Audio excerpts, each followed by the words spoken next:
ನಾಳೆ ನವೆಂಬರ್ 26 ಬುಧವಾರ ಅತ್ಯಂತ ಶ್ರೇಷ್ಠ ಹಾಗೂ ಶಕ್ತಿಶಾಲಿಯಾದ ಸುಬ್ರಹ್ಮಣ್ಯ ಷಷ್ಠಿ ಆಚರಿಸಲಾಗುತ್ತದೆ. ಮಾರ್ಗಶಿರ ಮಾಸ ಶುಕ್ಲ ಪಕ್ಷದ ಷಷ್ಠಿ ತಿಥಿಯನ್ನು ಚಂಪಾ ಷಷ್ಠಿ ಅಥವಾ ಸ್ಕಂದ ಷಷ್ಠಿ ಎಂದು ಕೂಡ ಕರೆಯಲಾಗುತ್ತದೆ. ಈ ದಿನವೇ ಸುಬ್ರಹ್ಮಣ್ಯ ಸ್ವಾಮಿ ಜನಿಸಿದರು.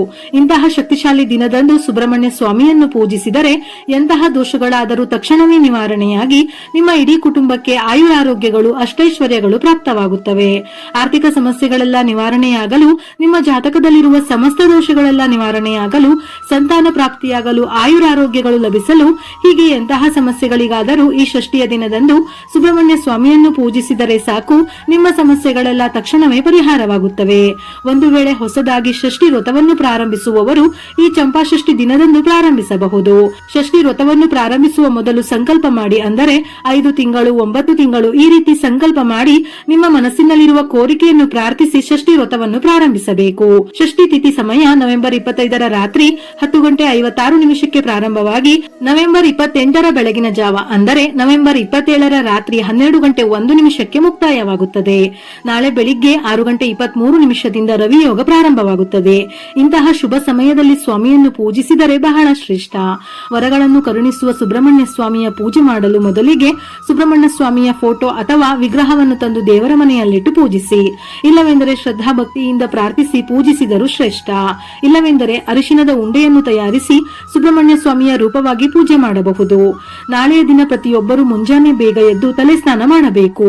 ಯಾಕೆಂದರೆ ಸುಬ್ರಹ್ಮಣ್ಯ ಸ್ವಾಮಿಯ ಆರಾಧನೆಯಲ್ಲಿ ಎಲ್ಲಕ್ಕಿಂತ ಶುದ್ಧತೆ ಬಹಳ ಮುಖ್ಯ. ಹಾಗಾಗಿ ನಾಳೆ ಷಷ್ಠಿ ಪೂಜೆ ಮಾಡುವವರು ತಪ್ಪದೆ ತಲೆ ಸ್ನಾನ ಮಾಡಲೇಬೇಕು.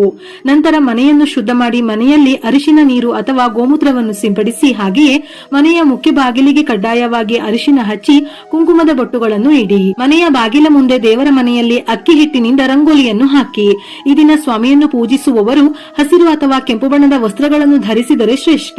ಇನ್ನು ಸುಬ್ರಹ್ಮಣ್ಯ ಸ್ವಾಮಿಯ ಫೋಟೋ ಅಥವಾ ವಿಗ್ರಹಕ್ಕೆ ಅರಿಶಿನ ಹಚ್ಚಿ ಕುಂಕುಮದ ಬೊಟ್ಟುಗಳನ್ನು ಇಡಿ. ಸ್ವಾಮಿಗೆ ಕೆಂಪು ಬಣ್ಣವೆಂದರೆ ತುಂಬಾ ಪ್ರೀತಿ. ಆದ್ದರಿಂದ ಕೆಂಪು ಬಣ್ಣದ ಪುಷ್ಪಗಳಿಂದ ಸ್ವಾಮಿಯನ್ನು ಅಲಂಕರಿಸಿ. ಮುಖ್ಯವಾಗಿ ಕೆಂಪು ಬಣ್ಣದ ದಾಸವಾಳ ಅಥವಾ ಕಣಗಿಲೆ ಹೂವುಗಳಿಂದ ಸ್ವಾಮಿಯನ್ನು ಪೂಜಿಸಿದರೆ ಬಹಳ ಒಳ್ಳೆಯದು. ಇನ್ನು ನಾಳೆಯ ದಿನ ಪೂಜೆಯಲ್ಲಿ ಹಿಟ್ಟಿನ ದೀಪ ಅಥವಾ ಮಣ್ಣಿನ ದೀಪಗಳನ್ನು ಬೆಳಗಿಸಿದರೆ ತುಂಬಾ ಶ್ರೇಷ್ಠ. ಇದರಿಂದ ನಿಮ್ಮ ಪೂಜೆಗೆ ದುಪ್ಪಟ್ಟು ಪುಣ್ಯ ಫಲ ಲಭಿಸುತ್ತದೆ. ಹಾಗಾಗಿ ಅಕ್ಕಿ ಹಿಟ್ಟಿನ 2 ದೀಪಗಳನ್ನು ತಯಾರಿಸಿ ದೀಪಾರಾಧನೆ ಮಾಡಿ. ಪ್ರತಿ ದೀಪದಲ್ಲಿ ಪಂಚವರ್ತಿ, ಅಂದರೆ 5 ಬತ್ತಿಗಳನ್ನು ಸೇರಿಸಿ ಎಳ್ಳಿನ ಎಣ್ಣೆ ಅಥವಾ ಹಸುವಿನ ತುಪ್ಪದಿಂದ ದೀಪಾರಾಧನೆ ಮಾಡಿ.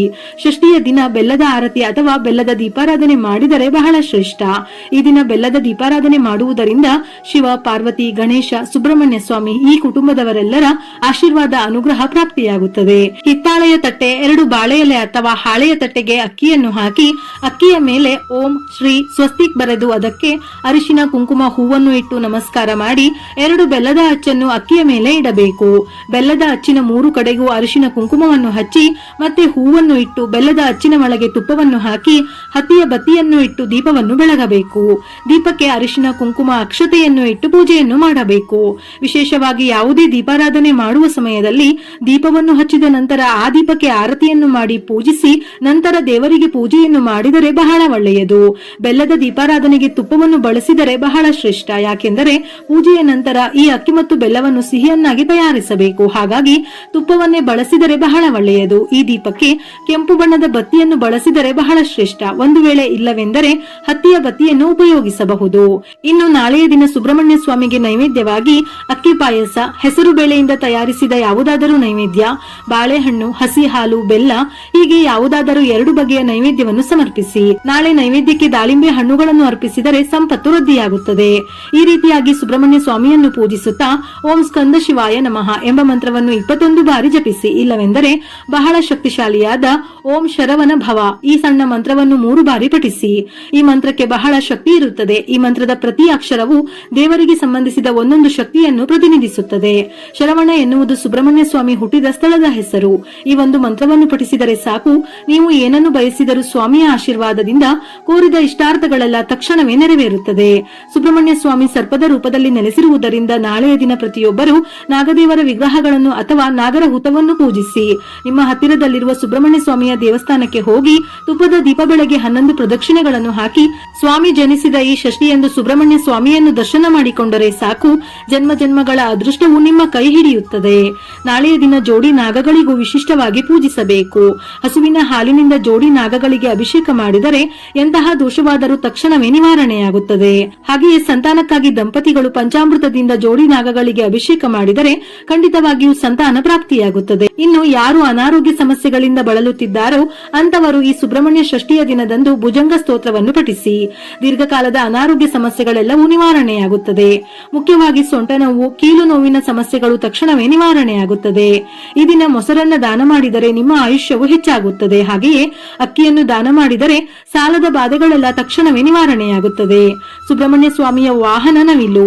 ಹಾಗಾಗಿ ನಾಳೆಯ ದಿನ ನವಿಲುಗರಿಗಳನ್ನು ತಂದು ನಿಮ್ಮ ದೇವರ ಮನೆಯಲ್ಲಿಟ್ಟು ಪೂಜಿಸಿ. ಇನ್ನು ನಿಮ್ಮ ಮನೆಯಲ್ಲಿರುವ ಅಷ್ಟ ದರಿದ್ರಗಳು ನಿವಾರಣೆಯಾಗಿ ನಿಮ್ಮ ಮನೆಗೆ ಒಳ್ಳೆಯ ದಿನಗಳು ಪ್ರಾರಂಭವಾಗುತ್ತವೆ. ನಿಮ್ಮ ಜೀವನದಲ್ಲಿ ಏನೂ ಇಲ್ಲದ ಸ್ಥಿತಿಯಿಂದ ದೊಡ್ಡ ಮಟ್ಟಕ್ಕೆ ಏರಬೇಕೆಂದರೆ ಪ್ರತಿಯೊಬ್ಬರು ಸ್ಕಂದ ಗಾಯತ್ರಿ ಮಂತ್ರವನ್ನು ಪಠಿಸಿ. ಸ್ಕಂದ ಗಾಯತ್ರಿ ಮಂತ್ರವನ್ನು 108 ಬಾರಿ ಪಠಿಸಿದರೆ ನಿಮ್ಮ ವೃತ್ತಿ ಜೀವನದಲ್ಲಿ ಎದುರಾಗುವ ಅಡೆತಡೆಗಳೆಲ್ಲ ನಿವಾರಣೆಯಾಗಿ ಉತ್ತಮ ಮಟ್ಟಕ್ಕೆ ಏರುತ್ತೀರಿ. ಈ ದಿನ ಸ್ವಾಮಿಯನ್ನು ಪೂಜಿಸುವವರು ಕಡ್ಡಾಯವಾಗಿ ಬ್ರಹ್ಮಚರ್ಯವನ್ನು ಪಾಲಿಸಬೇಕು. ಹಾಗೆಯೇ ಮದ್ಯಪಾನ ಮತ್ತು ಮಾಂಸಾಹಾರದಿಂದ ದೂರವಿರಬೇಕು. ಈ ಸುಬ್ರಹ್ಮಣ್ಯ ಷಷ್ಠಿಯ ದಿನದಂದು ಸುಬ್ರಹ್ಮಣ್ಯ ದೇವಾಲಯಗಳಲ್ಲಿ ಸ್ವಾಮಿಯ ಕಲ್ಯಾಣೋತ್ಸವವನ್ನು ಮಾಡುತ್ತಾರೆ. ಇದನ್ನು ಕಣ್ಣಾರೆ ನೋಡಿದರೂ ನಿಮ್ಮ ಜಾತಕದಲ್ಲಿರುವ ಕುಜ ದೋಷ ಹಾಗೆಯೇ ಕಾಳಸರ್ಪ ದೋಷಗಳೆಲ್ಲ ನಿವಾರಣೆಯಾಗುತ್ತದೆ. ವಿವಾಹವಾಗದವರಿಗೆ ಬೇಗನೆ ವಿವಾಹವು ಕೂಡಿ ಬರುತ್ತದೆ. ಹಾಗೆಯೇ ಸಂತಾನವಿಲ್ಲದವರಿಗೂ ಸಂತಾನ ಪ್ರಾಪ್ತಿಯಾಗುತ್ತದೆ. ಸುಬ್ರಹ್ಮಣ್ಯನು ದೇವಸೇನೆಯೊಂದಿಗೆ ಕುಕ್ಕೆ ಮತ್ತು ವಾಸುಕಿಯ ಜೊತೆಗೆ ಕುಕ್ಕೆ ಸುಬ್ರಹ್ಮಣ್ಯದಲ್ಲಿ ನೆಲೆಸಲು ನಿರ್ಧರಿಸುತ್ತಾನೆ. ವಿಶ್ವಕರ್ಮನು ದೇವರ ಮೂರ್ತಿಯನ್ನು ತಯಾರಿಸಿದ ನಂತರ ಎಲ್ಲಾ ದೇವರ ಸಮ್ಮುಖದಲ್ಲಿ ಇದನ್ನು ಪ್ರತಿಷ್ಠಾಪಿಸಲಾಯಿತು. ವಾಸುಕಿಯ ಇಚ್ಛೆಯಂತೆ ಎಲ್ಲಾ ದೇವರು ವಾಸುಕಿಯನ್ನು ಕುಕ್ಕೆ ಸುಬ್ರಹ್ಮಣ್ಯದಲ್ಲಿ ನಾಗಬ್ರಹ್ಮ ಎಂದು ಪೂಜಿಸಬೇಕೆಂದು ಹರಸಿದರು. ಈ ಕಾರಣದಿಂದಾಗಿ ಚಂಪಾಷಷ್ಠಿಯನ್ನು ಕುಕ್ಕೆ ಸುಬ್ರಹ್ಮಣ್ಯದಲ್ಲಿ ಆಚರಿಸಲಾಗುತ್ತದೆ ಎಂದು ಪುರಾಣಗಳು ಹೇಳುತ್ತದೆ. ನಿಮ್ಮ ಮಗುವಿಗೆ ಯಾವುದೇ ಸಮಸ್ಯೆಗಳಿದ್ದರೂ ಬಯಸಿದ ಯಶಸ್ಸನ್ನು ಪಡೆಯಲು ಈ ಷಷ್ಠಿಯ ದಿನ ಸುಬ್ರಹ್ಮಣ್ಯ ಸ್ವಾಮಿಗೆ ನವಿಲುಗರಿಗಳನ್ನು ಅರ್ಪಿಸಿ ಭಕ್ತಿಯಿಂದ ಪೂಜಿಸಬೇಕು. ಮೇಲೆ ಹೇಳಿದ ರೀತಿಯಲ್ಲಿ ಪೂಜಿಸಲು ಸಾಧ್ಯವಿಲ್ಲವೆಂದರೆ ನಾಳೆ ದೇವರ ಮನೆಯಲ್ಲಿ ಸ್ವಾಮಿಯನ್ನು ಪ್ರಾರ್ಥಿಸಿ ಮಣ್ಣಿನ ದೀಪಕ್ಕೆ ತುಪ್ಪವನ್ನು ಸೇರಿಸಿ ದೀಪ ಬೆಳಗಿ ಮಂತ್ರವನ್ನು ಜಪಿಸಿದರೂ ಸಕಲ ಸಂಪತ್ತುಗಳು ಲಭಿಸುತ್ತವೆ. ವಿಡಿಯೋ ಇಷ್ಟ ಆಗಿದ್ದಲ್ಲಿ ಮರೆಯದೆ ಲೈಕ್ ಕೊಟ್ಟು ನಿಮ್ಮವರಿಗೆ ಶೇರ್ ಮಾಡಿ. ಇದೇ ರೀತಿಯ ಮನಮುಟ್ಟುವ ಉಪಯುಕ್ತ ಮಾಹಿತಿಗಳಿಗಾಗಿ ಮತ್ತೆ ಭೇಟಿಯಾಗೋಣ.